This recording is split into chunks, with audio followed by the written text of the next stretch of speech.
자, 그럼 공통과목 객관식부터 같이 살펴보도록 하겠습니다. 자, 앞부분의 쉬운 문제들은 쓰인 개념들, 그리고 혹시나 모를 부족한 부분이 있다라고 한다면 어떤 부분을 중심으로 복습할지, 자, 그런 부분을 같이 살펴볼 거고요. 자, 뒤에 이제 어려운 문제들 중심으로 전체 풀이를 끝까지 진행을 하도록 하겠습니다.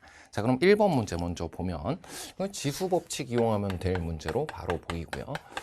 자, 하지만 가장 기본적인 것이 가장 결정적인 겁니다. 자, 우리 이 지수 법칙 중학교 때도 배웠던 건데 이제 고등학교 와서 공부를 하는 것은 바로 무엇이냐? 지수의 확장이에요. 그래서 지금 이것은 실수 지수로 확장된 상태에서도 지수 법칙 여러분이 이용할 수 있다라는 것이고요. 자, 이것을 정수, 유리수, 실수 지수로 확장해 나가는 과정에 대한 것은 사전 문제에서도 중요한 배경이 되기도 합니다. 자, 다음 2번 문제 볼게요. 자, 2번 문제는 간단한 지금 무리식꼴로 주어져 있는 무한대 빼기 무한대 꼴의 극한값을 계산하라는 것이고요. 자, 함수의 극한 계산 할 때에는 극한의 뜻 그리고 극한의 성질 이 둘로 잘 안 되는 것 같을 때에는 뭐까지 이용할 수가 있어요? 극한의 대소관계, 샌드위치 정리까지도 이용할 수가 있겠습니다.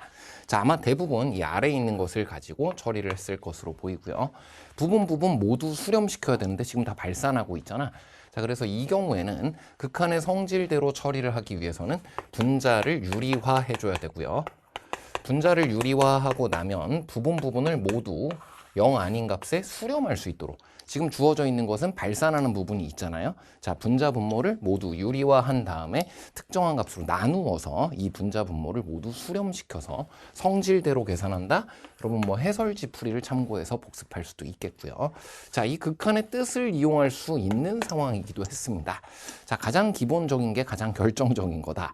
자, 여러 차례 얘기하는 부분인데, 자, n이 x가 한없이 커져갈 때 이 함수식이 어딘가 한없이 가까워지고 있다는 것을 우리가 말할 수 있다라고 한다면 그게 바로 극한의 뜻인 겁니다.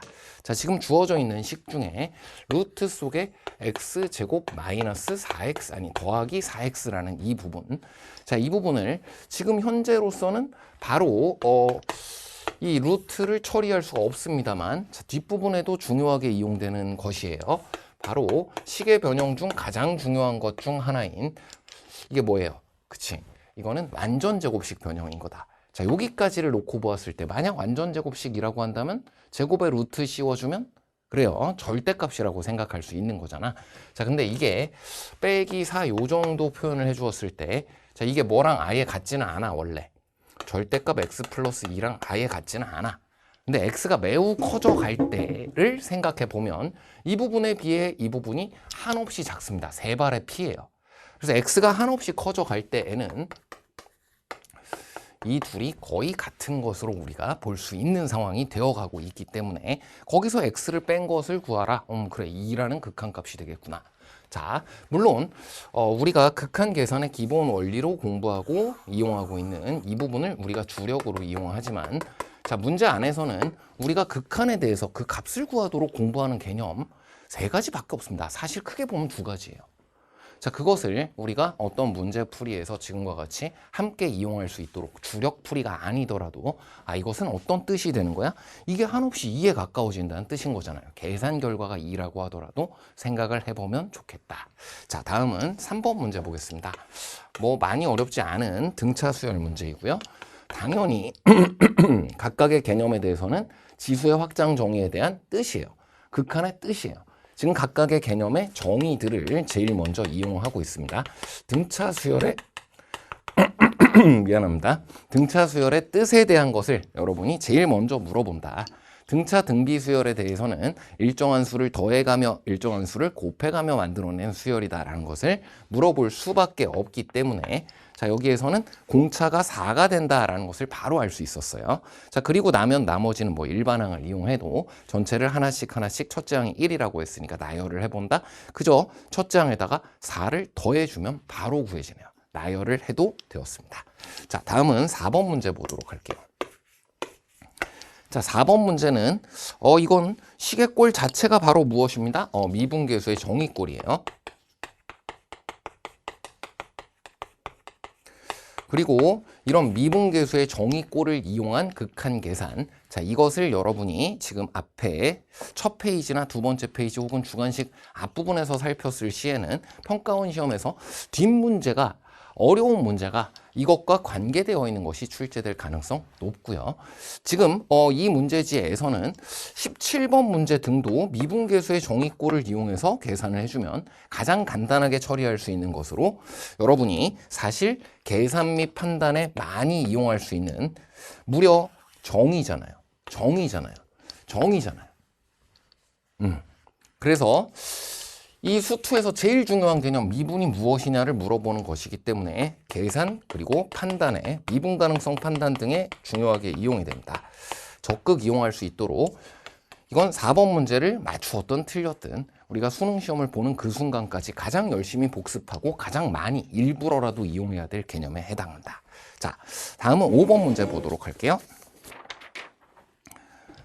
자, 5번 문제 가계 변환 공식 등을 생각해서 수식을 중심으로 풀이할 수도 있었겠습니다만 자, 이것은 역시 정의입니다. 자, 이 문제에 여러분에게 단위원이 그려져 있지 않다고 한다면 자, 이 녀석을 이용할 수 있는 그리고 이 녀석을 이용했을 때 최선의 풀이가 나오는 문제 삼각함수라는 단원 내에 학습 목표가 딱 3개밖에 없어요. 하나가 이것과 관계되어 있는 일반각 호도법, 가계 정의에 대한 거고요. 또 하나가 뜻과 그래프. 그래서 사실 얘는 1.5인분이야. 거기에다가 삼각함수에 뜻이 있고 그 다음 그래프가 있고 그리고 사인 법칙, 코사인 법칙이 있고 그냥 그게 자로 잰 듯 정확하게 한 문제씩 나온다고 보면 됩니다. 그래서 공식에만 의존하지 말고요. 자, 지금처럼 5번 문제처럼 사인, 코사인, 탄젠트가 혼합이 되어 있거나 또 이 문제에서 지금 음수 이런 것이 주어져 있지 가계 정보에 대해서 이 사인, 코사인, 탄젠트의 부호에 대한 이야기가 또 주어져 있거나 또한 지금처럼 음각이라든지 2분의 파이 플러스 세타, 각의 변환 등이 주어졌을 때 음각이라고 여각이라고 보각이라고 꼭 이름을 알고 있지 않아도 돼요. 자, 근데 이런 것들이 공식이 아니라 사실은 이 원이나 그래프를 통해서 여러분이 설명해 나가야 될 과정이고 4점 문제에선 그 녀석들이 포인트가 되므로 얘를 이용해서 처리할 수 있도록 5번 문제. 만약 원을 그리지 않았다면 이 부분 복습을 부탁했습니다.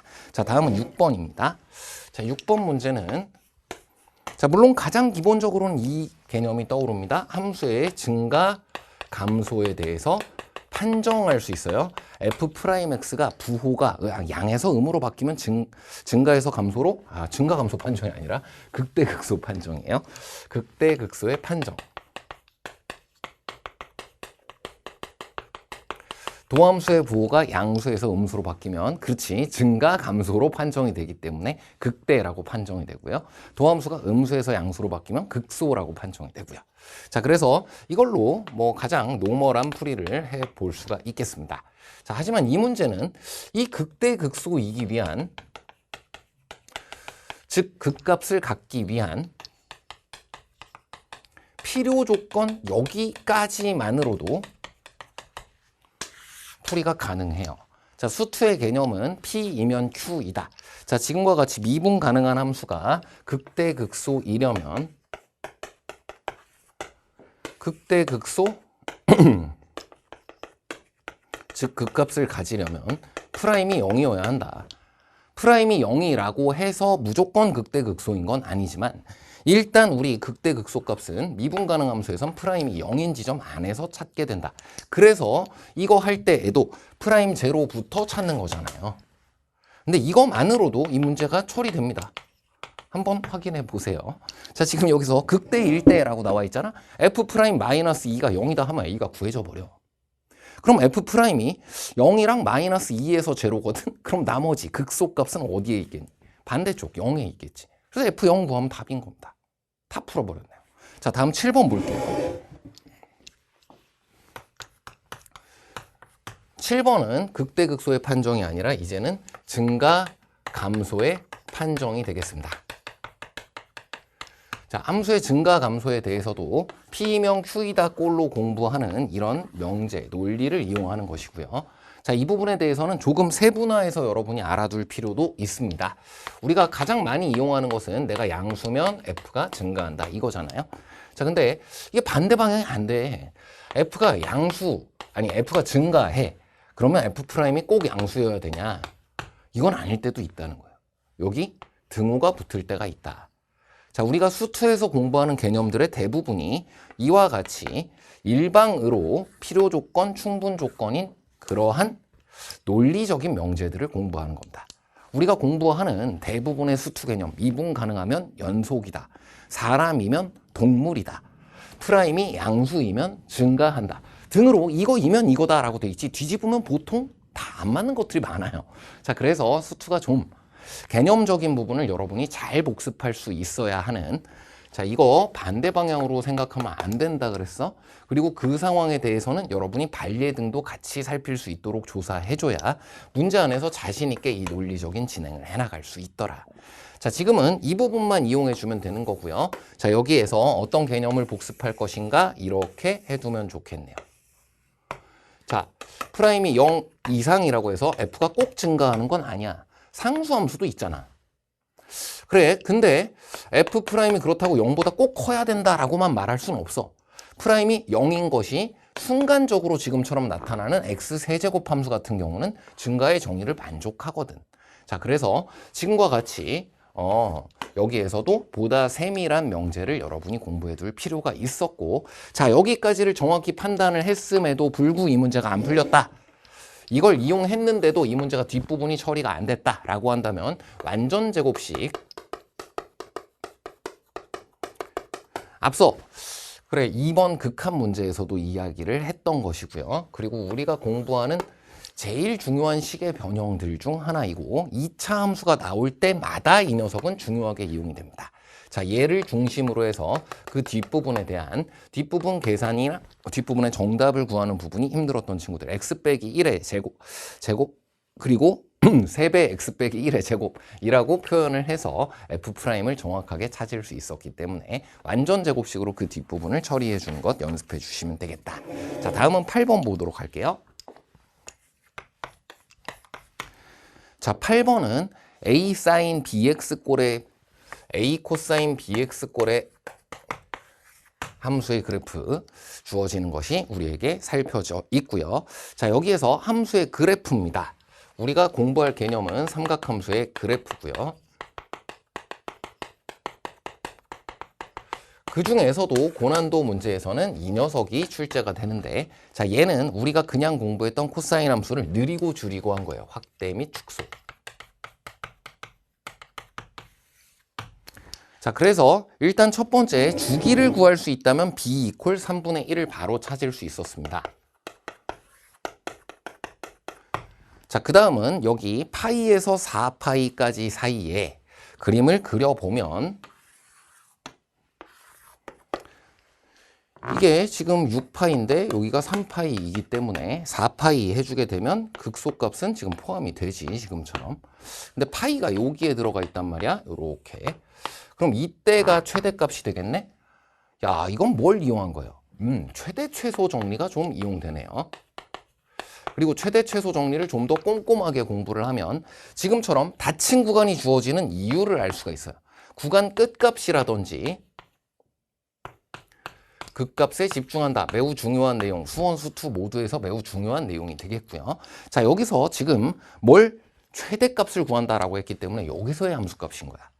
자, 여기까지만 판단이 되었어도 a의 값을 쉽게 구할 수 있었을 텐데, 자, 여기서 하나를 더 추가하자면 이 녀석이 어려운 문제로 출제되는 것은 공식 수준의 것들만을 묻기 위해서가 아니고요. 이 기본 원리를 함께 묻기 때문이에요. 아, 이 기본 원리를 통해 어떤 것을 더 이용할 수 있냐? 하나 추가한다면 주기 내에서의 비율이라는 것을 알면 삼각함수는 그 비율 관계에 의해서 어디에서든 함수값을 정확히 정할 수 있는 함수예요. 지금 이건 그냥 일반적인 코사인 함수에서의 함수값의 변화, 양상. 걔를 조금 늘려놓은 것 뿐이잖아. 그래서 지금 전체가 한 주기가 6파이라고요. 한 주기가 6파이인 상태에서 파이일 때 함수값이야. 코사인 6분의 1 주기라는 겁니다. 그래서 6분의 1 주기라고 한다면 언제의 함수값이랑 똑같니? 2파이 놓고 살피면 쉽게 찾는다는 거예요. 2분의 1이에요. 2분의 1. 그래서 지금 여기에서는 파이에서의 함수값 그리고 3분의 파이에서의 함수값이랑 사실 같은 함수값이 나온다. 이걸 늘여놓은 것에 불과하다.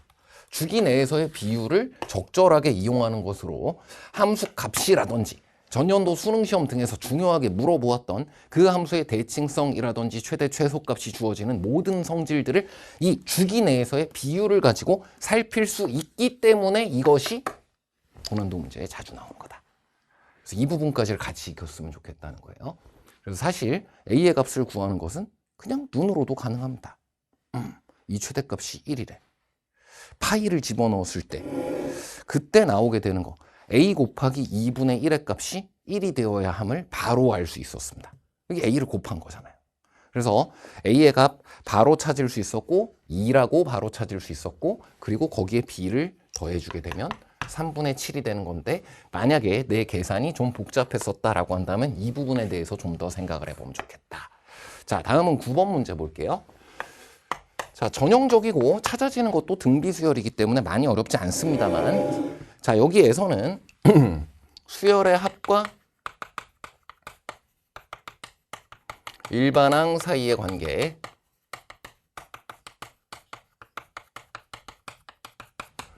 Sn-Sm-1 equal An이라는 이 내용이에요. 그리고 그것이 n이 2 이상일 때입니다. 자, 공식에만 머무르면 안 됩니다. 이러한 부분을 주의해야 한다. 그걸 넘어서서 사실 당연한 거예요. 1을 넣어봐. S0라는 것이 딱히 정의가 그렇지. 이상하잖아. S0. 그래서 n이 1일 때는 S1과 A1이 같다. 자, 이 부분을 따로 구해줘야 했던 것이 문제 안에서 자칫 잘못 실수가 나올 수 있는 측면이었고요. 자, 그 부분을 아예 여러분이 주의해서 처음부터 접근을 해나가는 방법 충분히 가능합니다. AM 플러스 1 이것의 기본 원리가 나란히 두 번 나열하는 거거든. SN이라는 거 AN까지 더한 거야. SM-1, AM-1까지 더한 거예요. 그래서 마지막 하나가 차이가 있으므로 빼면 네가 된다라는 거잖아. 자, 그래서 나란히 두 번 나열을 해주면 되겠고요. 자, 여기서 1 마이너스 4 곱하기 SN 이렇게 할 수가 있는데 자, 모든 자연수 N에 대하여 라고 되어 있지만 여기서 N을 하나씩 빼서 이렇게 처리를 하게 되면 이게 주어지는 순간 여기 붙었던 거랑 같은 내용인 거예요. 그래서 이 둘을 빼서 SN에서 SM-1 뺀 게 AN이다 라는 것을 이용해서 식을 잡았다라고 한다면 그럼 뭘 주의해야 된다? 아, 여기서는 n이 2 이상이 되어야 한다라는 게 붙어야 되는 거구나. 자, 아예 처음부터 이 부분을 이렇게 문제가 생기지 않도록 하는 방법도 있습니다. am 플러스 1 위에다가 am 플러스 2를 적어보는 거예요.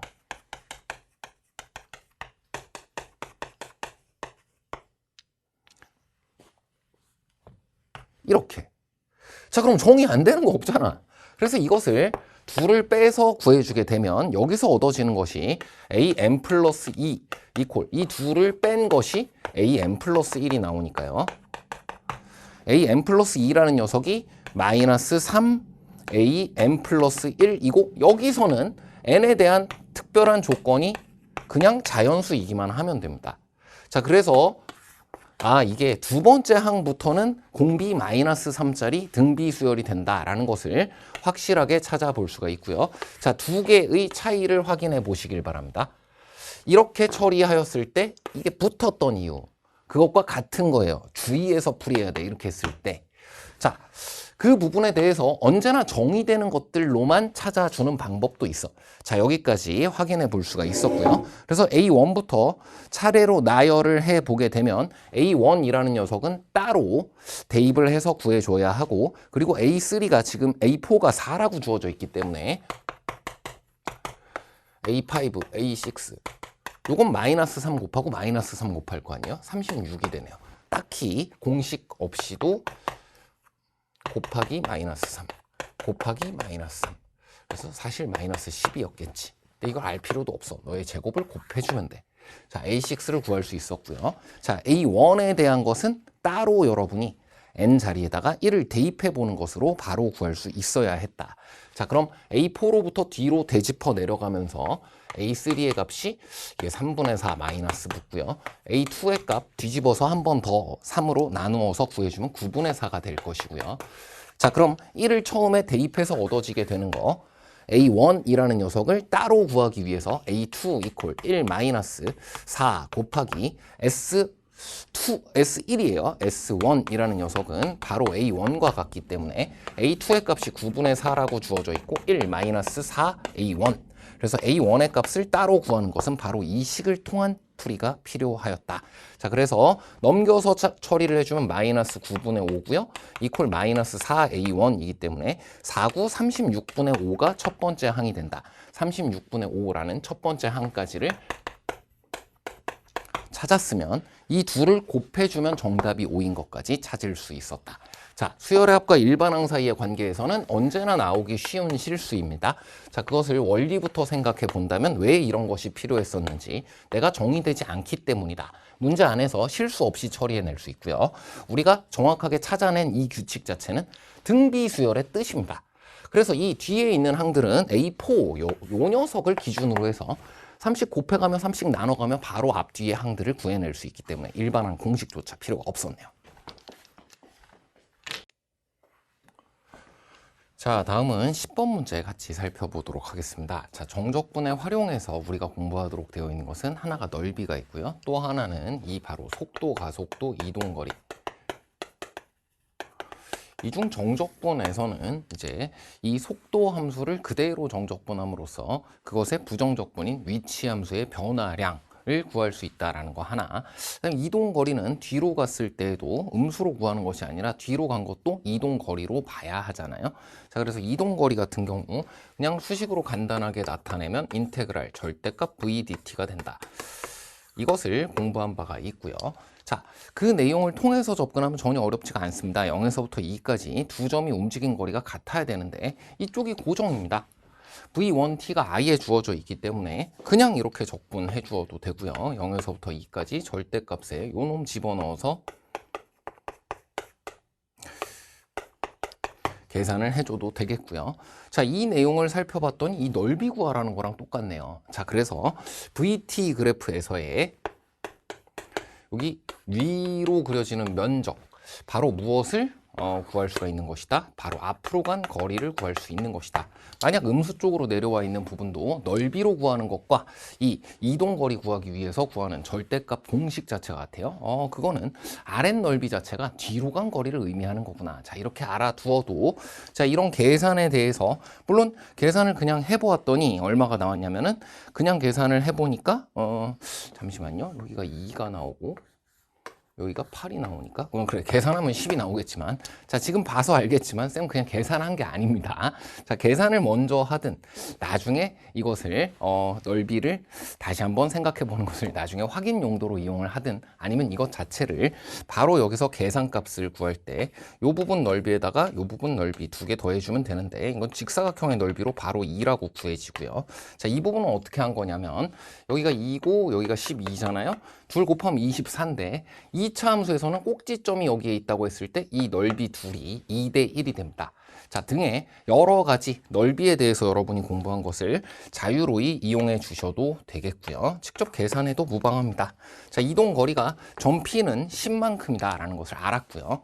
자, 그 다음 이 두 번째 부분이 이제 문제가 되는데 자, 이 기울기 m에 대해서 주어진 정보가 있나 보았더니 뭐 양수다 음수다라는 말이 없어요. 그리고 이게 모든 m의 값을 구하래. 모든 거기다 동그라미 쳐놓고 경우를 분류해서 빠뜨리지 않고 구하도록 주의해야 되겠습니다. 자, 방금 전에 이용하였던 이 넓이라는 것을 통해서 앞으로 간 거리, 뒤로 간 거리를 생각할 수 있다라는 측면을 생각하면 두 가지 경우로 나눠 볼 수 있겠네요. 자, 지금은 이렇게 아래쪽으로만 넓이가 만들어지는 상황 생각해 볼 수 있을 거고요. 자, 위로 이렇게 올라가면서 기울기 m이 지금 음수였을 때 기울기 m이 양수였을 시에도 이런 경우와 이런 경우 두 가지를 모두 생각할 수가 있고, 자, 이와 같은 경우나 이와 같은 경우에서는 뒤로 간 거리만 지금처럼 넓이로 생각해 주면 된다. 자, 역시 인테그랄 기호로 0에서부터 2까지 v2 이렇게 적분을 했다고 생각해도 되지만 그냥 넓이라고 바로 처리해 보도록 하겠습니다. 여기 2예요. 10이 나오려면 여기 마이너스 5면 되겠어. 아, 이게 마치 등차 수열에서의 등차 중앙처럼 대칭 중심이 돼주면 되는 것이기 때문에 아, 여기의 좌표는 2, 마이너스 6이 돼주면 되겠구나. 이 넓이와 이 넓이가 같다고 생각해도 되고요. 사다리꼴 넓이 공식 이용했다고 생각해도 되고요. 다양한 방법을 통해서 이 넓이가 아래로 간 거리 이게 역시 10이 되도록 해주는 m 하나의 값은 m 이퀄 마이너스 1이 된다. 기울기 마이너스 1이 되면 되는 것을 하나를 찾을 수 있었습니다. 자, 그러면 이거 안 되는 건 자연스럽게 알게 되었네요. 자, 지금처럼 밑으로 기울기가 마이너스 1인 상태로 구해줘도 그래도 이 넓이가 딱 10 이렇게 되는 건데 그거보다 기울기가 더 커. 혹은 양수가 돼버려. 그럼 이 넓이는 더 작아지는 게 보이기 때문에 이건 10보다 작아요. 10보다 작아서 어차피 이 부분에서는 만들어지지가 않고 뒤로 간 거리 더하기 앞으로 간 거리 두 개를 합해 주었을 때 그때 이 뒤로 간 거리 이 앞으로 간 거리 둘의 합이 얼마가 될 때 10이 될 때를 찾아주면 된다. 자, 그래서 이때도 뭐 0에서부터 2까지 절대값 v2 dt 이렇게 해볼 수 있습니다만 어차피 이렇게 구하려고 해도 0에서부터 n분의 4까지 그리고 n분의 4에서부터 2까지 한쪽에서는 마이너스를 붙여서 적분을 해야 되고 한쪽에서는 그대로 적분을 해야 되니까 어차피 구간 나눠야 됩니다. 자, 그래서 이 부분을 그냥 우리는 요 뒤로 간 거리 자체를 뭘로 구한다고? 뒤로 간 거리는 요렇게 생겨먹인 직각삼각형으로 구한다고. 그리고 이 앞으로 간 거리, 이 앞으로 간 거리는 뭘로 구한다고? 이 직각삼각형, 좀 큰 녀석이에요. 요 녀석을 가지고 구하겠다. 자, 기울기 m이라는 녀석을 우리가 정확하게 구해낼 수 있는 방법 두 번째 것 여기 찾아보도록 하겠습니다. 자, 그럼 이쪽 삼각형의 넓이는 2분의 1에 밑변 자체가 n분의 4가 되고요. 높이 자체가 4가 되는 것으로 구해주면 되겠고, 자, 이 우측에 있는 녀석 요거는 밑변이 뭐 빼기 뭐가 만들어져요? 2 빼기 n분의 4가 만들어집니다. 그리고 높이 뭐가 만들어지는지를 살펴보면 그냥 대입해서 구해도 충분하겠습니다. 집어넣어서 처리를 해주게 되면 이 부분에 대해서 그래 2m 플러스 2m 마이너스 4 그냥 여기다가 2 대입한 거랑 같은 함수값을 곱해준 것이 되겠습니다. 자, 여기까지를 살펴주게 되면 그래 요게 지금 전체가 10이 되어야 하므로 양변에다가 m을 곱해가지고 잘 식을 정리해주면 m에 대한 2차 방정식이 나오게 되고 m에 대한 2차 방정식 정리해주게 되면 m제곱 빼기 9m 플러스 8 이퀄 제로가 나오기 때문에 m-1, m-8 이퀄 제로 이렇게 만들어져요. 그래서 여기서 가능한 m의 값이 1이랑 8이다. 그리고 마이너스 1이다. 다 더했더니 8이 나왔다 해서 8이 선지 없어서 당황한 친구 있을 수 있습니다. 자, 여기선 두 가지를 좀 여러분이 체크를 해줘야 되는데 하나는 이렇게 계산 중심으로 무엇인가를 처리할 때 시야가 좁아질 수 있어요. 내가 계산한 것만 믿고 있다 보면 자, 우리 지금 이 n분의 4를 0하고 2 사이에서 지금과 같이 뒤로 간 거리, 앞으로 간 거리, V가 음수인 곳, V가 양수인 곳으로 나뉘도록 정하였기 때문에 M이 0보다 크다 뿐만이 아니라 M분의 4가 2보다 작다 또한 우리가 지금 정하고 이걸 풀이한 것과 같아.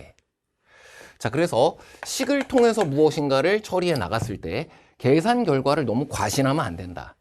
그 식을 우리가 어떻게 설정했는지 그 상황 속에서 그 조건을 충분히 우리가 잡아두지 않게 되면 이와 같은 일이 생겨버릴 수가 있다. 그래서 여기 m 이퀄 1을 구하면 안 돼. m 이퀄 8만 구하는 거야. m 이퀄 1이 그려지면 이와 같아져요. 그래서 그때는 뒤로 간 거리만 구하는 상황이기 때문에 그때는 이 넓이가 10이 되려면 기울기가 음수여야지 양수면 안 된다. 아까 다 보았던 상황인 거 아니에요. 자, 그래서 정답은 이 녀석만 구해야 한다. 첫 번째, 내가 수식을 통해서 풀이하고자 할 때 내가 거기서 지정한 것이 무엇인지 그것의 의미에도 관심을 둬야 된다. 계산 결과에만 과신해주면 안 되게 되고요. 계산 결과에 대한 것, 물론 중요한 의미를 가진 값들을 내가 찾아낸 것이겠지만 그 계산에만 의지하지 말고 그 의미 또한 생각해야 된다가 하나. 그리고 또 하나는 실전 상황에서 객관식 문제에서 내가 문제를 풀이했는데 1, 2, 3, 4, 5번에 없어요. 그 상황에 대해서 오히려 그래, 이게 지금 출제자가 내가 뭐 하나 잘못 생각한 게 있었을 때 그걸 그냥 멱살 잡고 틀려라 하고 있는 게 아니라 한 번 더 기회를 주는 거구나 라고 좀 대담하게 받아들였으면 좋겠어요. 자, 그 부분에 있어서 실제 평가원에서도 마찬가지입니다. 굉장히 중요한 부분을 빠뜨렸을 땐 여러분 틀리도록 해버리지만 지금과 같이 출제자가 생각하기에도 이거 계산했을 때 이런 1 같은 거 그래, 자칫 실수가 나올 수 있어. 하지만 그것까지 변별하지 말자라고 했을 때 이와 같은 선지가 탄생하는 것이기 때문에 선지에 답이 없을 시의 행동 적어두시길 바래요.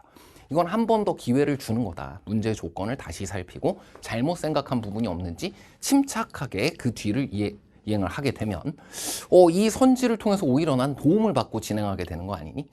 그걸 당황으로 받아들이게 되면 나머지 시험 시간 전체가 말려버릴 수 있다는 거예요. 이번에 그와 같은 경험을 했다면 좋은 경험을 한 거고요. 앞으로 엔젤을 풀이해 나가고 파이널 모의고사를 풀이해 나가고 하면서 이와 같은 내가 심리 상태를 어떻게 컨트롤해야 되겠구나. 이럴 때는 어떻게 받아들이고 어떻게 생각하는 것이 나에게 도움이 되겠구나 하는 지점에 대한 것들도 한 번 정도는 생각해 볼 수 있는 계기였으면 좋겠다.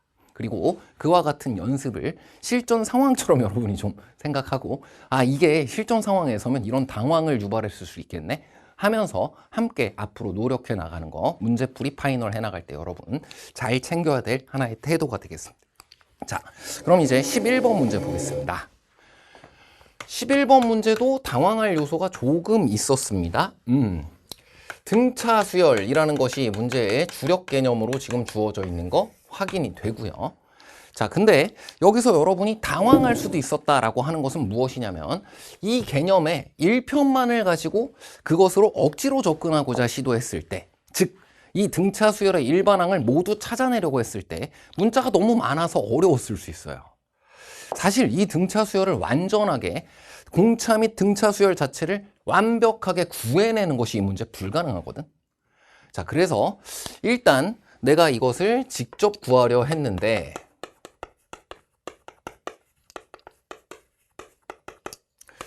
그게 잘 안 돼. 너무 복잡하거나 아니면 안 구해져. 자, 이랬을 때 어떻게 해야 되냐?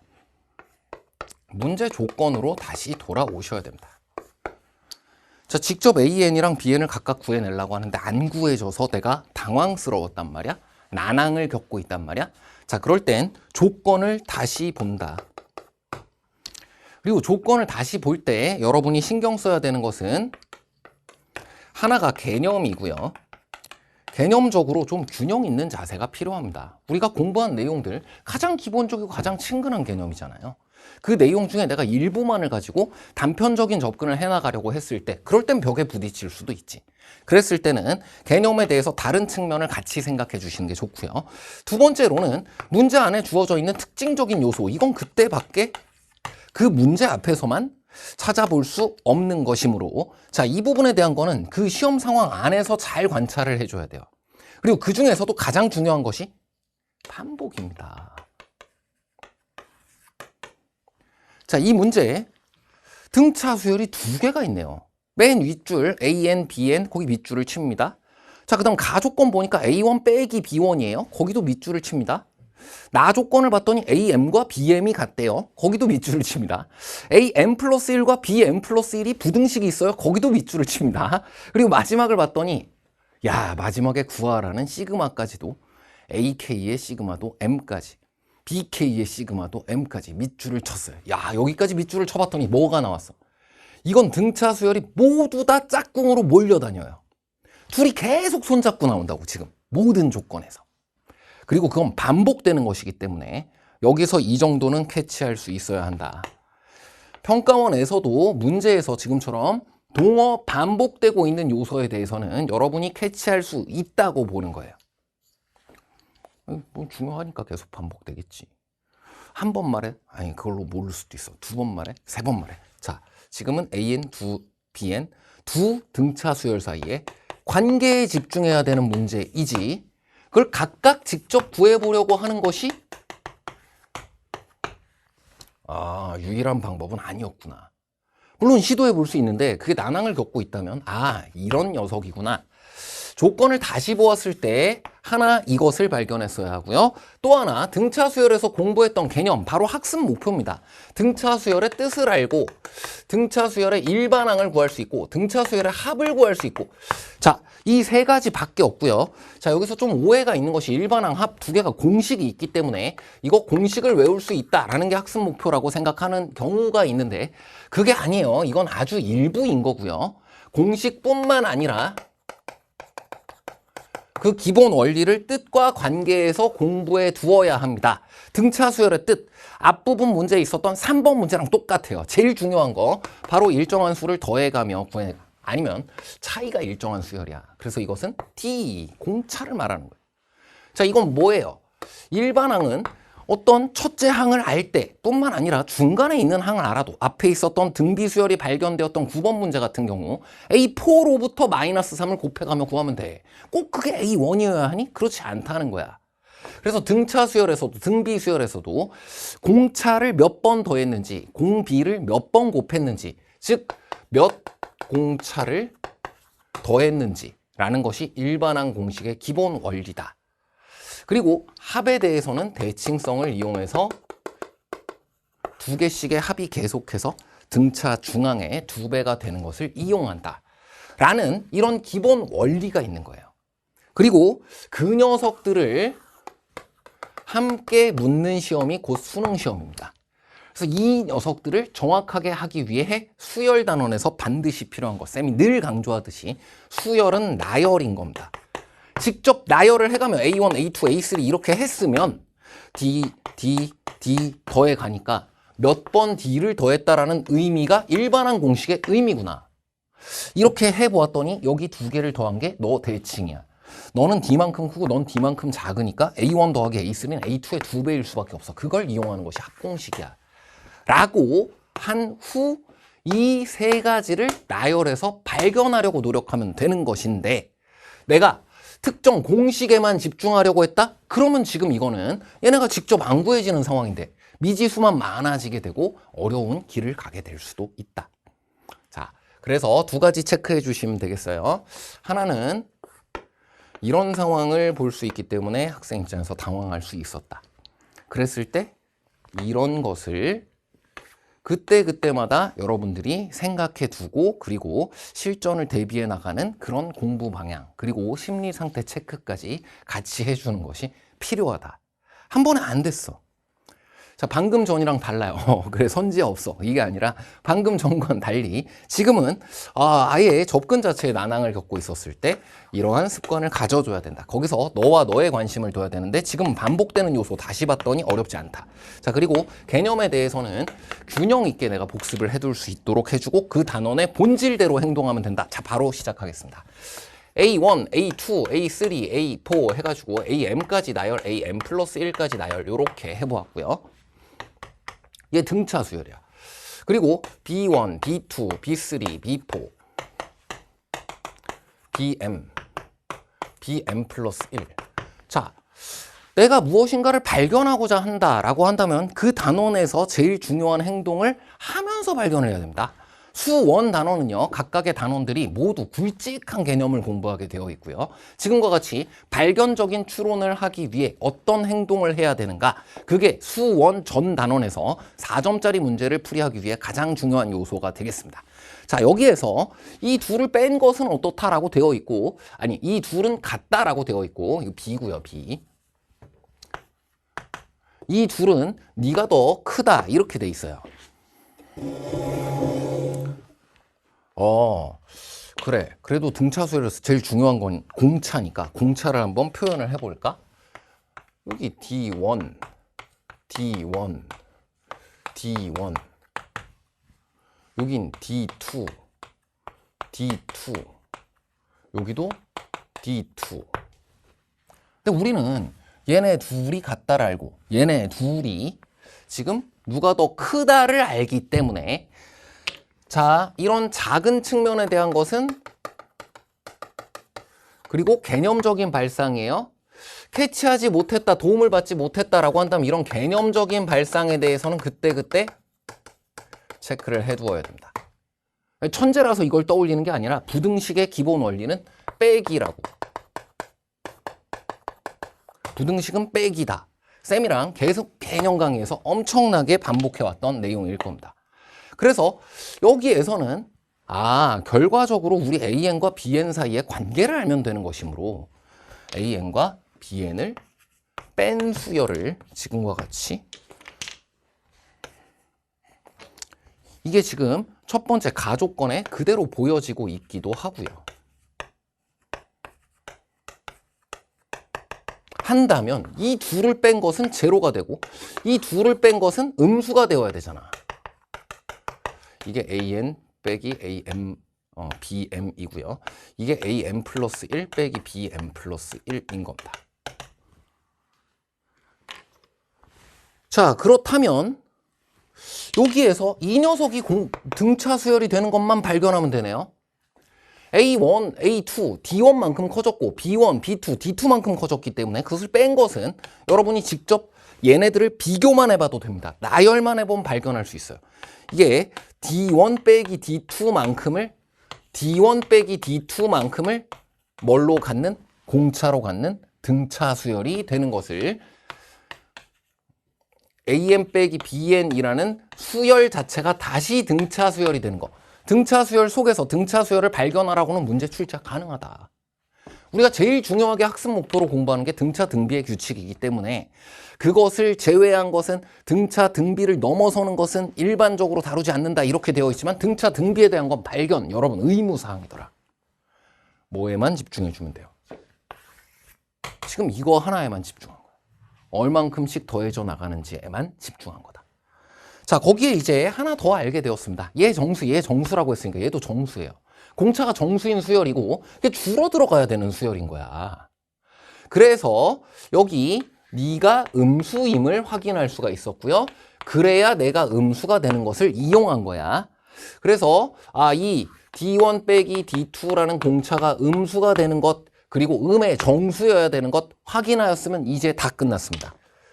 A1 빼기 B1은 이제 5가 되어야지 마이너스 5가 될 수가 없네요. 공차가 음수인데 쪼르륵 가서 0이 되어야 되잖아. 자, 그러면 여기에서부터 여기까지 몇 걸음이냐. 자, 이것은 우리 언제나 살필 수 있는 내용으로 등차 수열에서는 자, 팔로워에서도 문제풀이 강의에서도 계속 강조하던 내용이 되겠습니다. 두 항 알면 그럼 n-nd 몇 공차라는 거예요.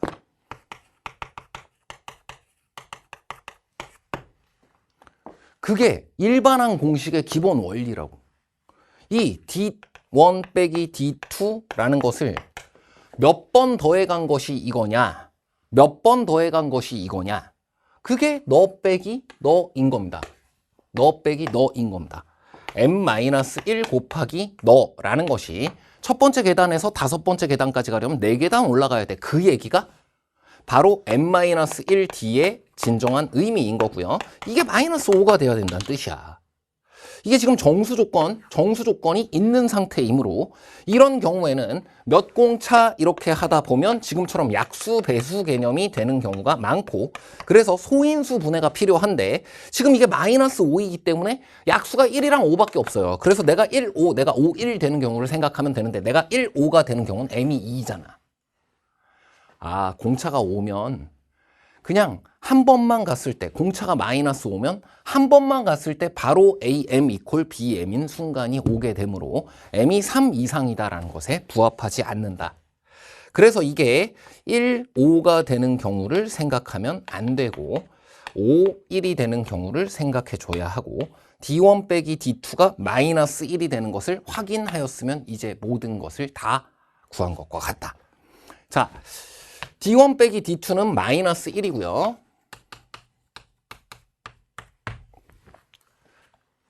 그에 따라 m의 값은 6이 되었고요. 다시 나열할게요. 10개 미만의 항은 얼마든지 계속 나열할 준비가 되어 있어야 한다. 미가 m.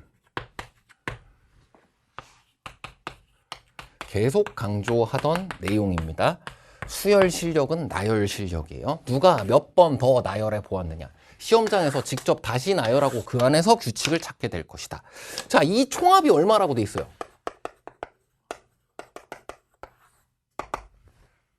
이 총합이 지금 현재 문제에 주어져 있는 겁니다. 바로 9라고 주어져 있는 거예요. 그리고 이 총합을 우리에게 묻고 있는 거예요. 내가 0이라 그랬잖아. A6 빼기 B6는 0. A5 빼기 B5. A4 빼기 B4. A3 빼기 B3. A1, B1을, A1, B2, AN, BN을 직접 따로따로 구하는 것은 어려웠으나 그 둘 사이의 관계를 알면 되는 것이다. 이 뺀 녀석의 수열이 공차가 마이너스 1이기 때문에 얘는 1이다, 얘는 2다, 얘는 3이다 알 수 있고요. 그래서 A5와 A6 사이의 관계는 마이너스 1이고 A6와 A4와 B4 사이의 관계 마이너스 2이고 자, 뭐에서 뭐를 뺐느냐 때문에 헷갈리면요. 그냥 여기에서 하나씩 다 표현을 해주어도 됩니다. B5라는 녀석은 A5 빼기 1이잖아. B4라는 녀석은 A4 빼기 2잖아. 자, 그래서 A5 빼기 1 이걸 A4 빼기 2 너를 A3 빼기 3 이렇게 해도 됩니다.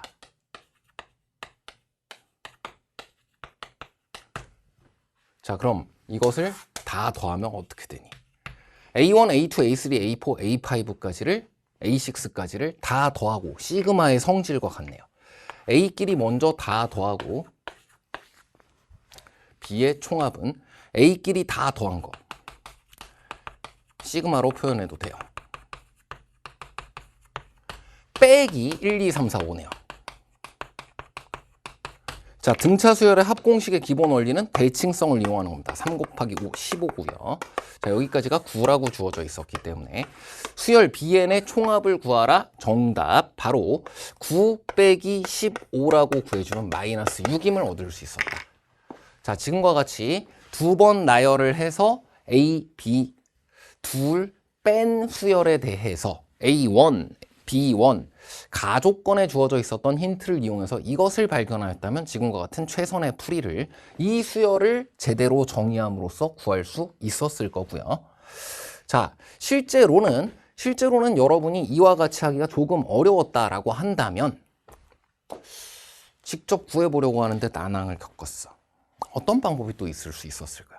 자, 미지수가 많아지더라도 D1, D2 그냥 계속 A1, B1 다 그것이 미지수가 많아진다 한들 끝까지 내가 밀어붙이기로 했으면 그대로 쭉 밀어붙여 나가는 과정 또한 여러분에게 정답을 구할 수 있는 하나의 방법이었을 수 있을 거.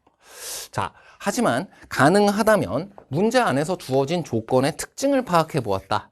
그럼 얘네를 직접 둘 다 구하지 않아도 된다는 것을 조금 더 빨리 간파할 수 있지 않았을까. 자, 여기까지 살펴보도록 하겠습니다.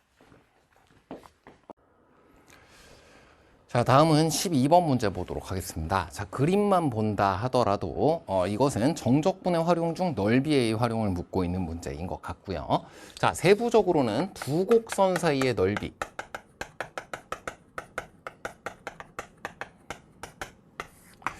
자, 우리 이 두 곡선 사이의 넓이를 구하는 것은 F 빼기 만약 너를 G라고 한다면 F 빼기 G를 절대값 씌워서 적분을 해주면 그럼 두 곡선 사이의 넓이를 구할 수 있다는 개념을 이용해 주면 될 것 같고 지금 여기 교점의 좌표를 알파 베타라고 한다면 0에서부터 알파까지는 S1 그래 이건 그냥 F 빼기 G를 적분하면 돼.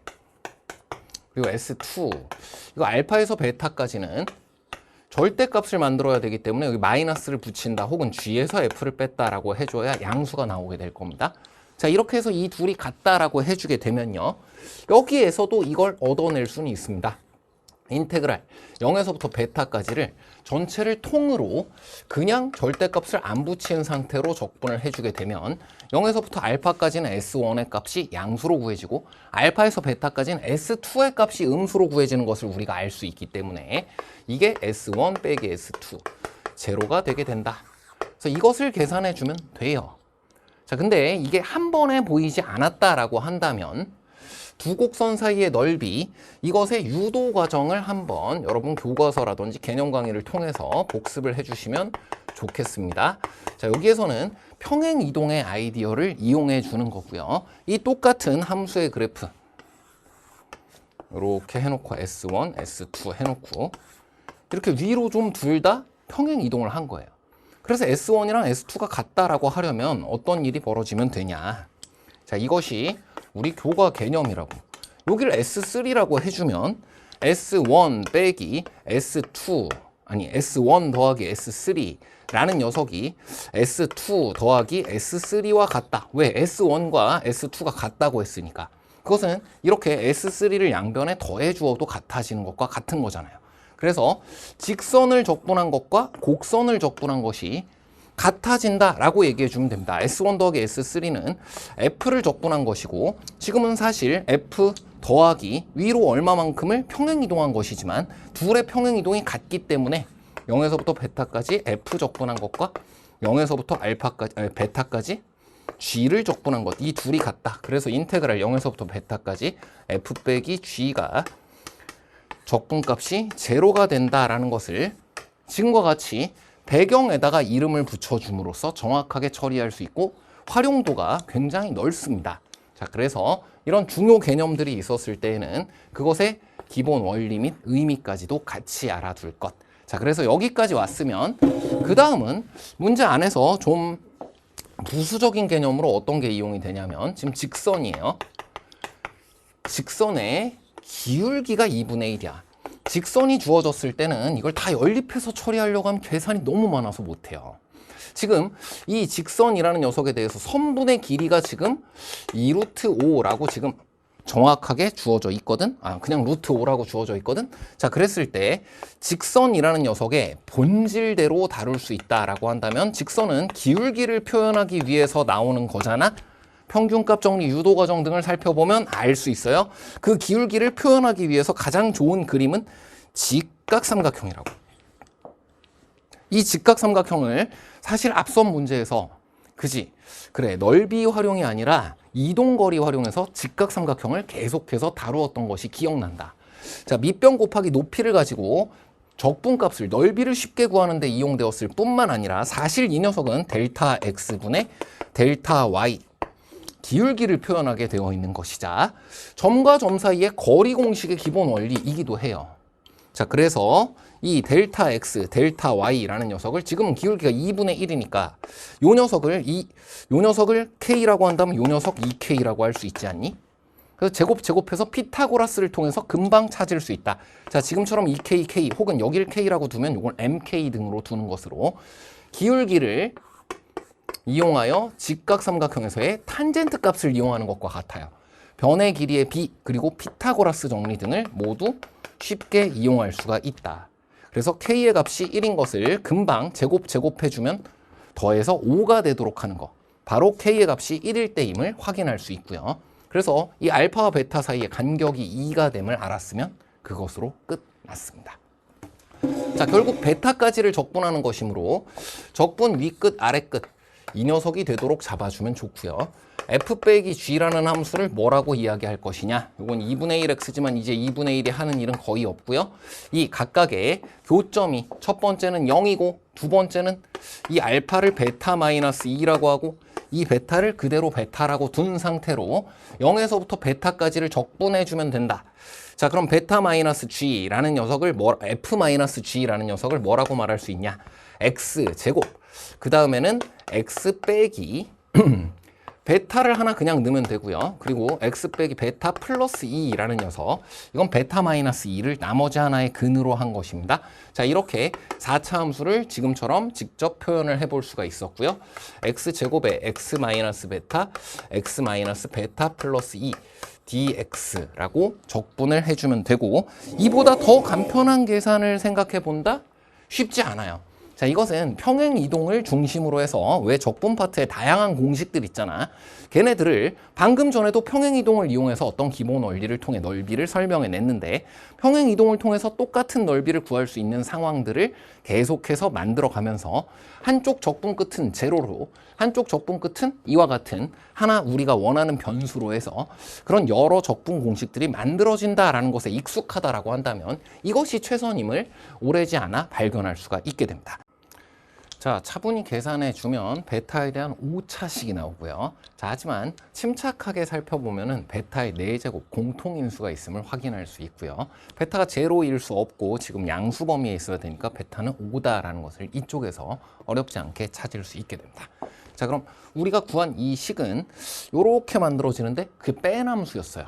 자, 이게 이 적분 파트뿐만 아니라 미분 파트에서도 부등식 앞서 잠깐 얘기했어요. 빼기다.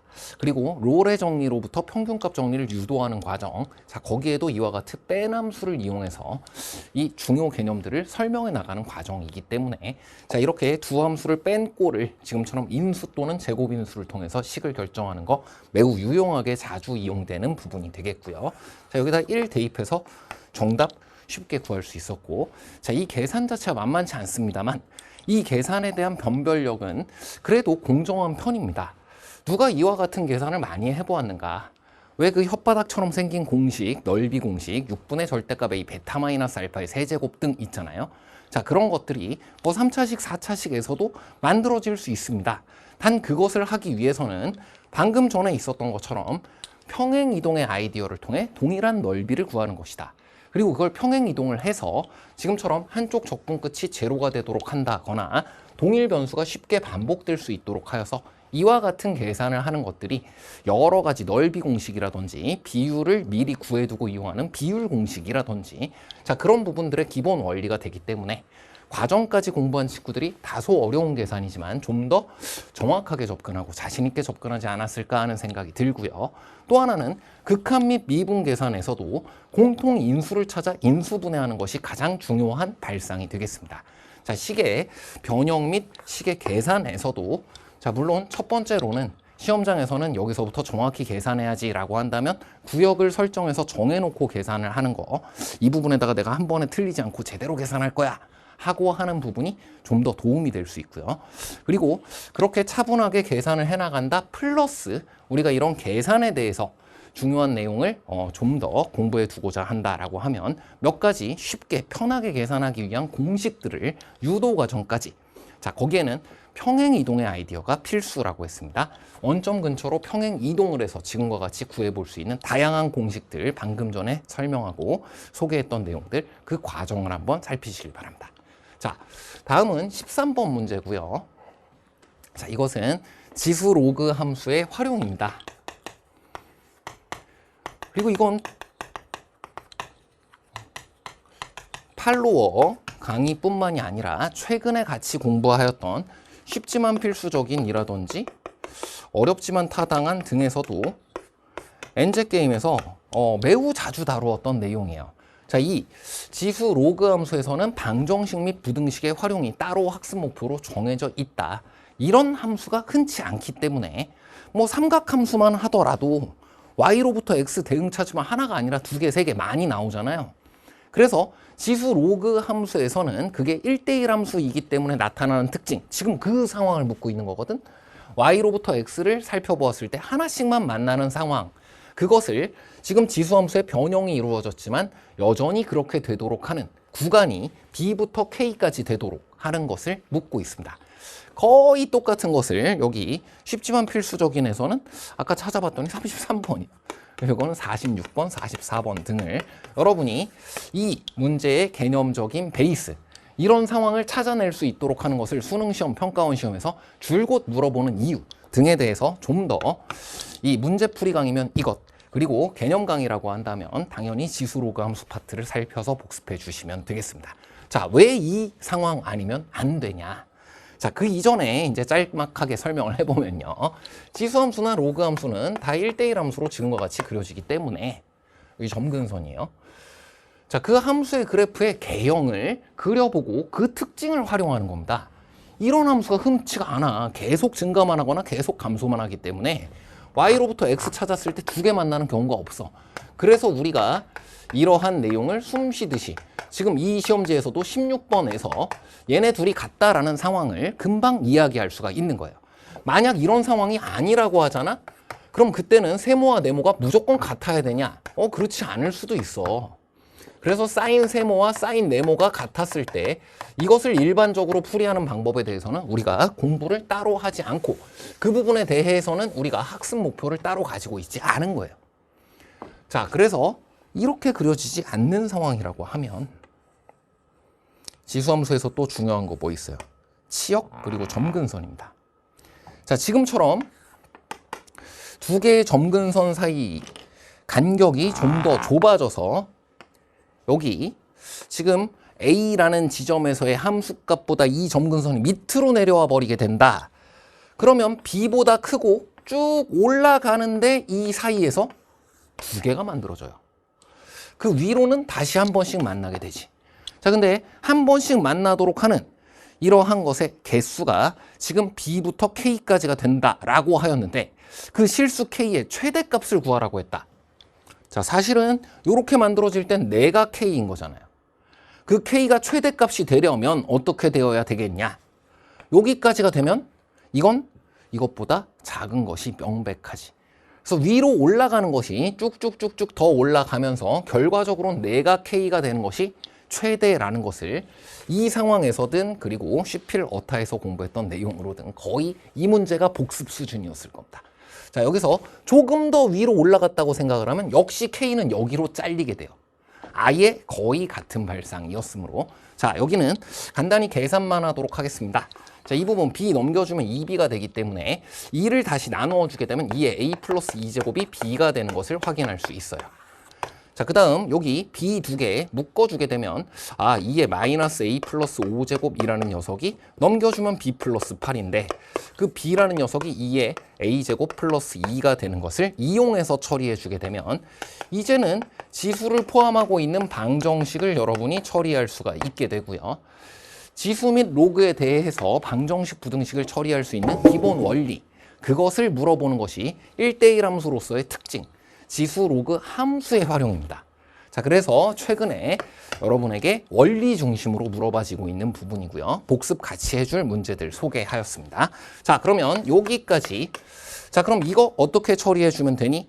양변에다가 2의 A제곱 등을 적절하게 곱해서 지금과 같이 살펴주게 되면 2의 A제곱의 제곱에서 플러스 2배의 2의 A제곱 구해주고 빼기 8 한 것이 0인 것을 확인할 수가 있어서 2의 A제곱 빼기 2, 2의 A제곱 더하기 4 이렇게 만들어졌을 때 정확하게 우리가 정답을 구할 수가 있게 되고 지수 함수의 치역, 점근선이 이용되네요. 나는 0이 될 수 없습니다.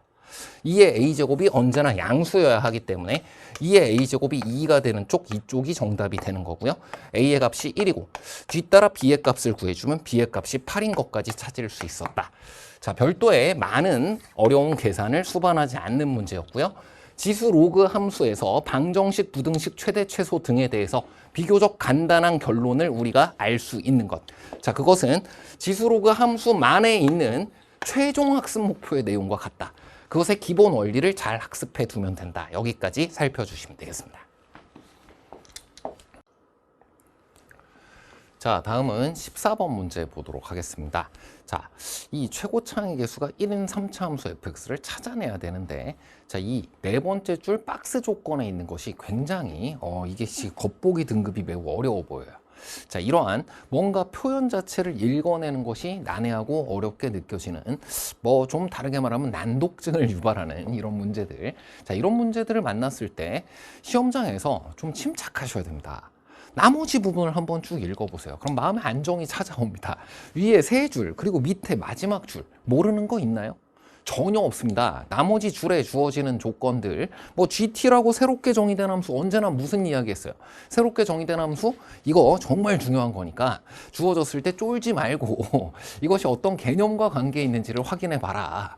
자, 바로 앞에 뭐예요? T, FT에서의 접선의 Y절편이야. 여기서 개념적으로는 접선의 방정식입니다. 식을 이용한다면요. 그리고 뭐 기하적으로는 미분계수의 기하적 의미 등을 이용해서 생각해 볼 수도 있겠네요. 자, 이 g라는 새로운 함수라는 것은 우리가 수식을 이용한다면 이런 쪽을, 기하적으로 그림을 그려서 접근한다면 이런 쪽을 다 공부했던 개념들, 그리고 자신 있는 것들이기 때문에 사실 나머지 부분에서는 어쩌면 안 어려울 수도 있다. 자, 그래서 이 네 번째 박스 조건에 있었던 이 녀석을 좀, 이걸 내가 가지고 있는 것을 잘 동원해서 읽어내는 데에 집중을 한다. 자, 문제에서 읽기 과정과 독해, 거기까지가 쉽지 않다면요, 나머지 부분까지 다 어려울까? 나머지 부분은 상대적으로 쉬운 경우가 많습니다. 자, 그래서 시험장에서 잘 안 읽히는 부분, 그리고 그것 때문에 좀 이거 좀 빡셀 것 같은데 하는 지레짐작했을 때 어려움이 벌써 예상되는 경우, 자, 마음을 조금 진정시키는 게 중요하다. 그리고 나머지 부분을 보면, 자, 이건 박스 조건 요거 하나만 제대로 해석하면 될 문제더라. 자, 그리고 이 안에 들어가 있는 것이 이제 절대값이에요.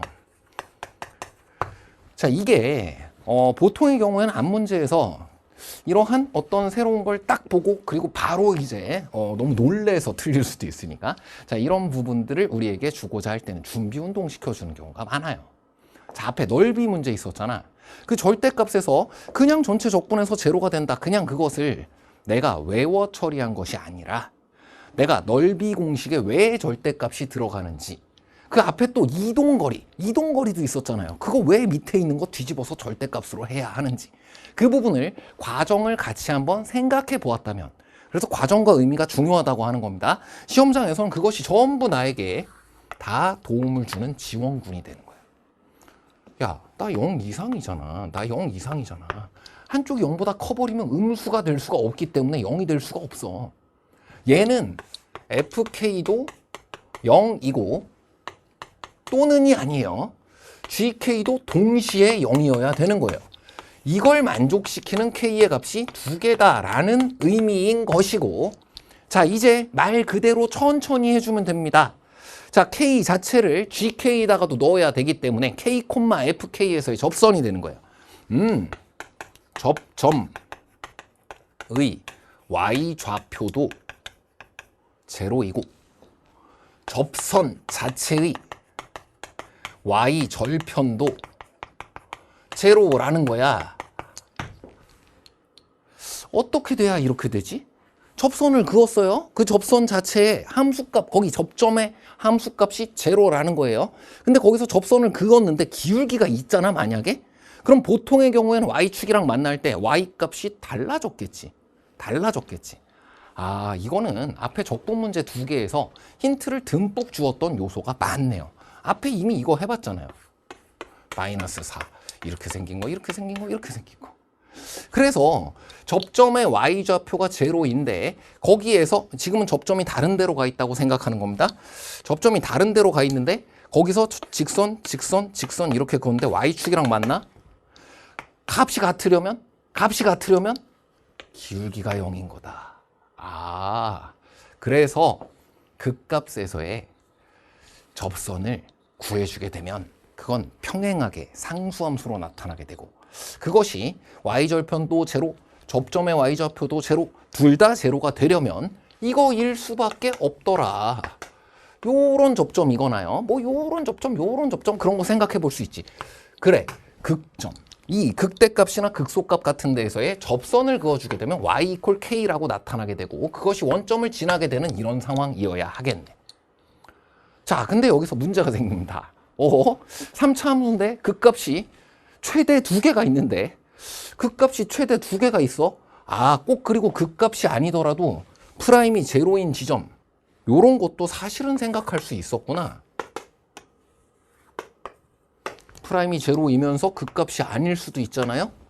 앞에 필요 조건에 대한 이야기 했었어. 프라임이 0인 것은 극대극소이기 위한 필요 조건이지 충분 조건은 아니었어. 자, 이런 상황이나 이런 상황을 생각해 볼 수는 있었는데, 그런 k의 값이 이렇게 한 개만 있으면 안 되니까 넌 탈락이야. 극값이 아니어도 되긴 하는데 이렇게 되었을 시에는 그런 k의 값이 여러 개가 될 수가 없더라 이거예요.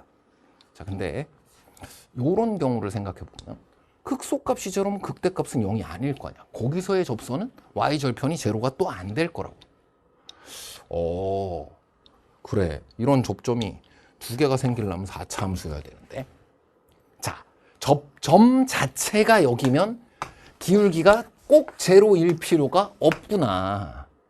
접점 자체가 바로 원점이 아니었을 시에는 접선의 기울기가 제로여야 했습니다. 우리가 이 둘을 떨어뜨려 놓고 보니까 접점 자체가 지금처럼 x축 위에 올라와 있을 때는 접선의 기울기가 0이어야 한다는 사실을 통해 지금과 같이 극값 혹은 프라임 0이 되는 지점에서의 접선이 바로 x축이 되는 경우를 하나 살펴볼 수가 있었는데, 접점 자체가 원점이 돼주면 되겠네요. 접점 자체가 원점이 되어주면 되겠네요. 이 또한 그리고 앞에 이와 비슷한 그림이 그려져 있었습니다. 이 부분을 혹시 놓칠까봐 배려가 느껴지는 부분이고요. 하나는 x축과 접하면 된다. 그리고 나머지 하나의 실근은 원점이어야만 한다. 라는 것을 확인하였기 때문에 fx라는 3차 함수, 지금 최고창의 개수가 1이라고 했으니까 x 하나는 인수여야 하고요. 그리고 나머지 하나는 x-알파의 제곱으로 표현되어야 한다 확인되었고, 나머지는 간단한 계산일 뿐이다. 자, 무엇이므로 f1의 4배를 그리고 g1의 2배를 통해서 -1이라고 해주게 되면 알파를 결정할 수 있을 것으로 보이고요. 자, 지금까지 우리가 접근하는 데 이용했던 것은 접선에 대해서 기하적인 관점을 이용을 한 겁니다.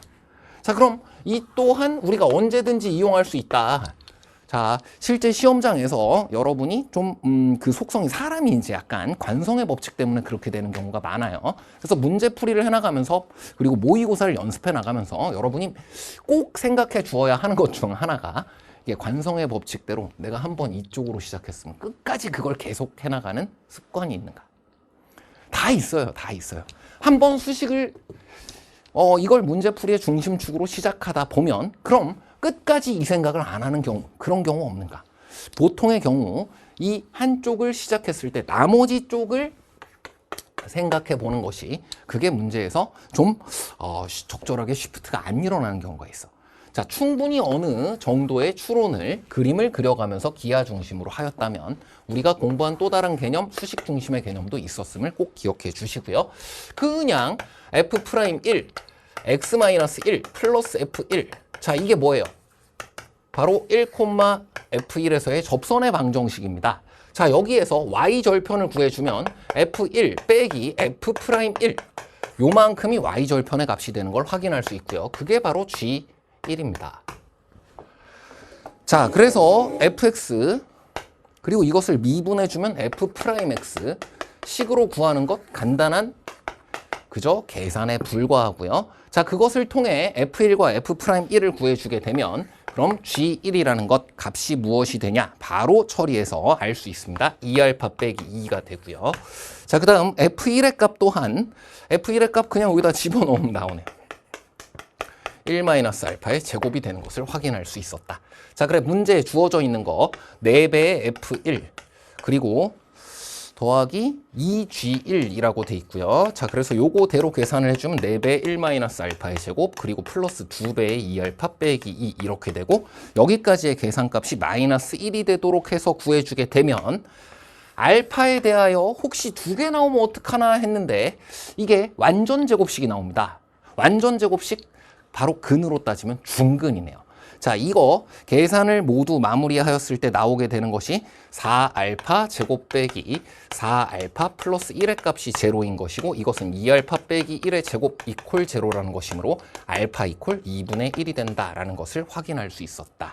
자, 이 제곱이라는 거 절대값이랑 어쩌면 비슷한 속성이 있을 수 있습니다. 다 0 이상이다 라고 되어서 이 2차 함수의 그래프가 x축이랑 딱 한 점에서 접하게 된다는 의미와 같고요. 알파가 2분의 1인 걸 정확하게 알 수 있었으므로 fx라는 녀석은 x의 x-2분의 1의 제곱인 것을 알 수 있고, 마지막에 f4를 구하라고 했으니까 F4를 구하라고 했으니까 4 곱하기 이건 4 빼기 2분의 1에 제곱해주면 4분의 49가 나옵니다.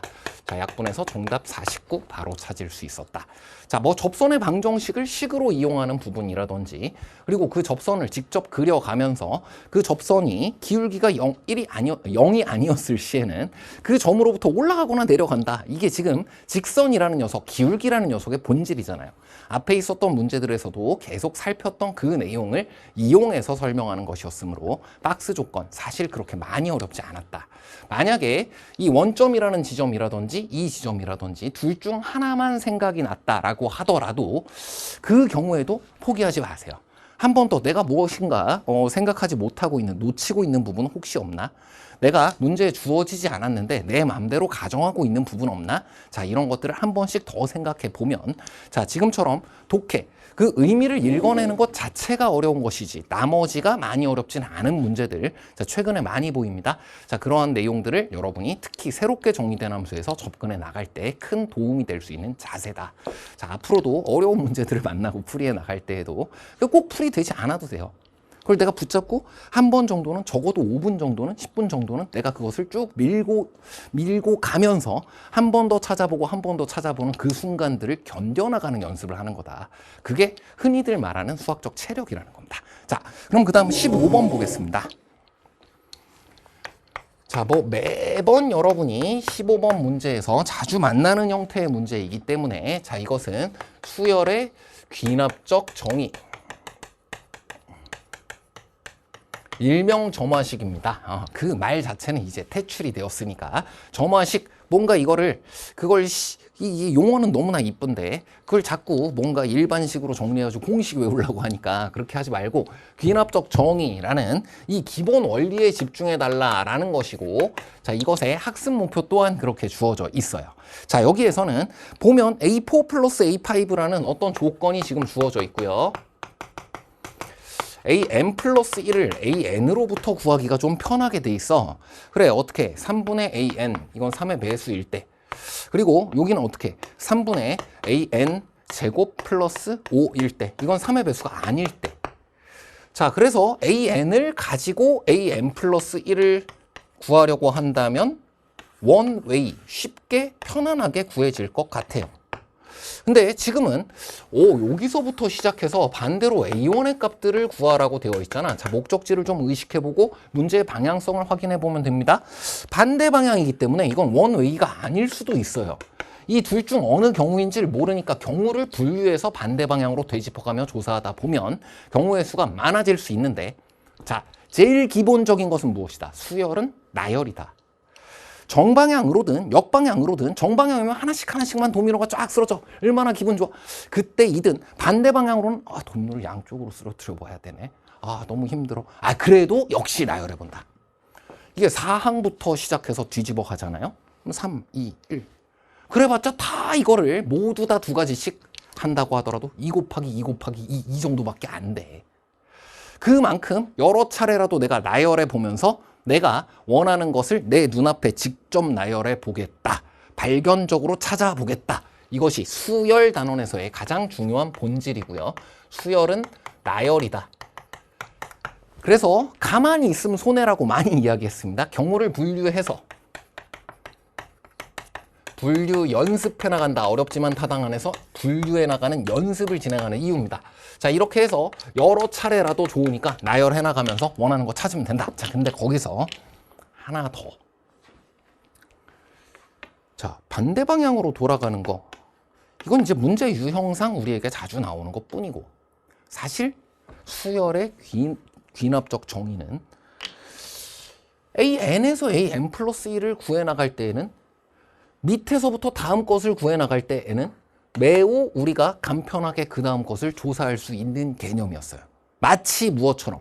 수학적 귀납법입니다. 자, 이 부분 필수 복습하셔야 됩니다. 문제에 주어져 있는 조건이 나에게 구체화가 되고 안 되고 정도의 중요한 차이가 벌어지게 돼요. 전년도 9평?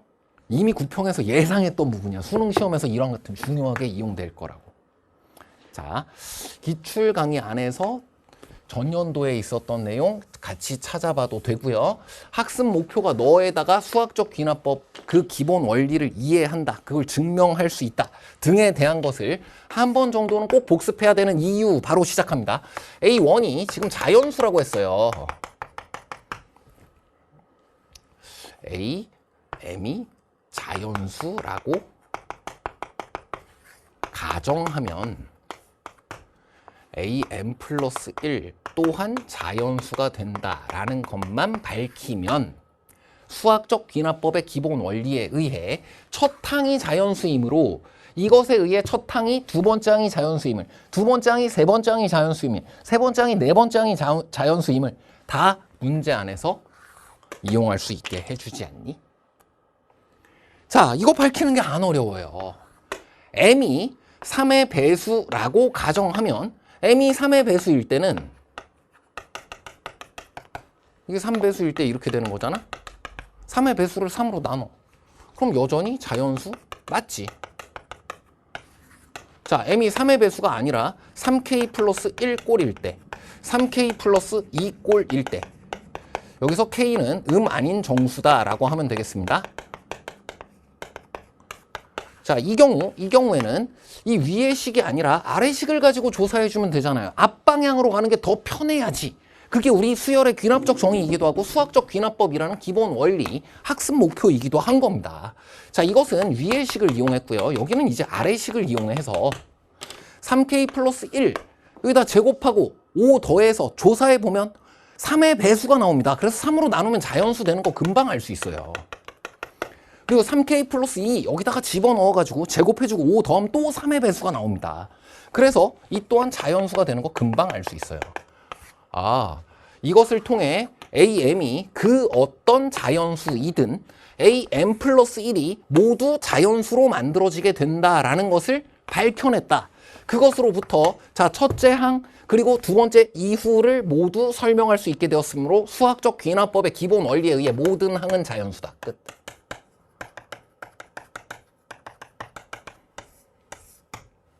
이걸 밝혔으면 그 다음은 익히 여러분이 잘 알고 있듯이 반대로 되짚어가면서 풀이를 해나갈 때는 시험지가 세로로 되어 있으니까 세로로 수영도를 그려가면서 조사하면 좋다. 자, 여러 차례 강조하고 여러 번 연습했던 내용이어야 합니다. 자, 이 부분을 먼저 살피면 돼요. A4, A5. 자, 만약에 A4가 3의 배수라고 한다면요. A4가 3의 배수라고 한다면 A5와 A4 사이의 관계가 A5는 3분의 1 A4가 되는 거잖아. 자, 그래서 A4의 값을 구해보면 이때는 3A5가 됩니다. 그래, 3의 배수라고 가정을 해서 구해보았더니 4A5가 5가 나왔기 때문에 A5가 자연수여야 되는데 안 되지. 오케이. 아, A4가 3의 배수라고 가정하면 문제가 생기는구나. A4는 3의 배수가 아니다. A4는 3의 배수가 아닌 녀석으로 주어진다. 그러므로 A5와 A4 사이의 관계식은 A5 이퀄 무엇으로 구해줘야 된다. A5 이퀄 이걸로 구해지면 안 됨을 확인하였고요. A5는 A4 제곱 플러스 5 나누기 3으로 구해줘야 된다. 를 알았습니다. 자, 그러면 이제 반대 방향으로 넘기고 해도 되고요. 아니면 A5를 그냥 여기다가 대입해서 해도 되겠습니다. 오케이. A4 더하기 3분의 A4 더하기 5 이퀄 5가 되도록 하는 A4의 제곱이에요. A4를 2차 방정식을 통해서 처리해 주게 되면 A4의 값에 대해서도 두 가지가 나오는데 자연수인 게 하나밖에 없어요. 그래서 A4의 값은 2가 되고 A4의 값이 2가 됨에 따라 A5의 값은 3이 되는 그와 같은 상황임을 확인할 수 있었고 A5가 3이고 A4가 2고 이 둘 사이의 관계식은 내가 3의 배수가 아니었기 때문에 아래 관계식을 통해서 구할 수 있는 것이었고 자, 그 다음은 A3, A2, A1 이제부터 경우를 나누어 가며 살피면 된다. 자, 만약에 A3가 3의 배수가 아니라고 한다면 아래의 관계식을 통해 A3와 A4 사이의 관계를 찾아야 할 것이고, 자, 만약에 A3가 3의 배수라고 한다면 위의 관계식을 통해 A3와 A4 사이의 관계를 찾아야 할 텐데 그 둘 중 어느 경우인지 모르니까 우울하다 이렇게 말하지 말고, 수원에서는 사실 수열뿐만이 아니라 나머지도 마찬가지입니다. 경우 중 어느 경우인지 모를 때 분류 연습하세요. 그래야 하는 이유가 수원에 대한 것은 어느 경우인지 모를 때 둘 다 해보면 돼. 그럴 가능성이 높은 이유, 수원에서의 모든 개념들은 내가 직접 어떤 행동을 해서 어떻게 내가 조사하고 탐색할 것이냐, 그 방법에 대한 걸 공부하는 거지 결론을 공부하는 게 아니에요. 그래서 둘 다 빨리 해보는 사람이 유리하다. 자, 이쪽은 굉장히 쉬워요. A3가 3의 배수라고 했으니 A3의 값이 6이면 3으로 나누어서 네가 만들어졌을 겁니다. 자, 여기는 A3의 값이 1이 되는 거. 이건 어떻게 그렇게 빨리 구했니? 아니, 이건 사실 관계식을 통해서 처리해 봐야 돼요. A4의 값이 뭘로 구해지면 된다? 3분의 A3의 제곱 더하기 5라고 구해줘야 된다. A4의 값이 2인 것을 알고 있기 때문에 A3의 제곱의 값을 넘겨주고 구해주게 되면 6 빼기 5 해서 1 이렇게 되어서 구해진 거다. 그리고 모든 항이 자연수다라는 것을 알고 있기 때문에 마이너스 1 생각하지 않고 이렇게 말할 수 있었다까지 보시면 되고요. 자, 여기까지가 두 가지 종류가 되었고, 최대 많아봐야 여기서 두 가지씩, 여기서 두 가지씩, 전체 8가지 정도가 가장 많은 경우가 되는 것을 확인할 수가 있는데,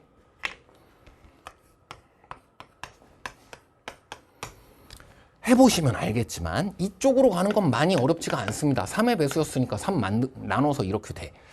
3의 배수였으니까 3 나눠서 이렇게 되려면 18이어야 돼. 자, 얘네 둘은 쉽게 구할 수가 있는데 왼쪽으로 가는 것은 역시 이와 같은 것을 뒤집어서 한번 살펴봐야 된다. 자, A3 equal A2의 제곱 플러스 5 나누기 3임을 이용하고 내가 1인 것을 확인하는데 넘기고 5를 넘겨주잖아요. 5를 넘겨서 처리를 해주게 되면 음수가 나와버려. 그래, 짝수 제곱근은 전체가 이렇게 마이너스 2 등으로 만들어질 때 실수인 것이 존재하지 않았었구나. 거듭 제곱근 중 실수인 것에 대해 홀수 제곱근, 짝수 제곱근 뒤에 19번에도 있어요. 아, 그 얘기구나. 왼쪽 안 돼. 같은 방법으로 여기도 처리를 해보게 되면 좌변 A3가 6이 되는 상황을 얘기하는 거고요. 3, 6, 18 해놓고 A제곱, A2의 제곱을 구해야 되는데 18에서 5를 뺐어요. 제곱해서 13, 이것 또한 자연수가 나오지 않아.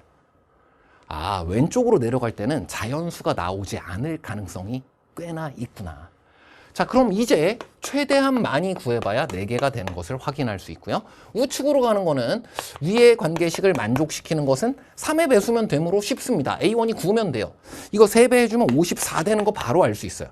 자, 이 왼쪽은 아래 관계식을 성립시키는 자연수가 있는지 3의 배수가 아닌 자연수가 있는지 확인해 봐야 되므로 반대로 모두 구해보시면 됩니다. 근데 여기에서는 구해보았을 때 바로 A1이 2면 돼요. 2제곱 그래, 여기도 A1 7이면 돼요. 자, 이것은 반대로 관계식을 찾아보고 그 2차 방정식을 구해보았을 때 거의 제곱근에 해당하는 것이기 때문에 자연수가 정답이 되는 경우가 있냐 없냐 많이 어렵지 않습니다. 자, 첫째 중요한 것은 우리에게 의무사항인 것과 아닌 것을 구분한다. 여기에서는 나열해보면서 분류해 나가면서 하나씩 다 찾아보는 것이 기본이다. 그리고 이와 바로 옆에서 같이 공부하도록 되어 있는 게 수학적 귀납법의 기본 원리다. 그리고 그것을 이해하고 있는지 그것은 출제 대상이다. 그래서 공부하도록 되어 있는 개념에 대한 것을 빠짐없이 익힐 수 있도록 하고 필요시 복습을 할 수 있도록 하는 자세 필요하고요. 자, 이전 기출 문제에 대해서도 그 각각의 것들을 내가 내용적으로 정확히 이해하고 있는지도 봐야 됩니다. 그 풀이 자체만을 내가 그냥 익혀둔 경우에는 실제로 시험장에서는 풀이가 안 찾아지는 경우가 많아요. 자, 그 다음은 두 번째로는 그래, 여러 경우가 있다고 하더라도 수원에서는 자신 있게 모두 확인해 보면 된다. 빠르게 지금과 같이 처리를 해본 다음에 마지막에 문제에 주어진 관계식을 모두 만족시키는 수열인지를 정방향으로 확인해 볼 수 있도록 하는 그 정도의 시간적인 여유를 여러분이 남길 수 있다면 그것이 베스트인 것이지, 여기서 가만히 있는다고 해서 뭔가 해결되는 것이 아니다. 자, 이 부분은 연습을 좀 진행해 주셨으면 좋겠다. 여기까지 확인하였습니다. 수고했습니다.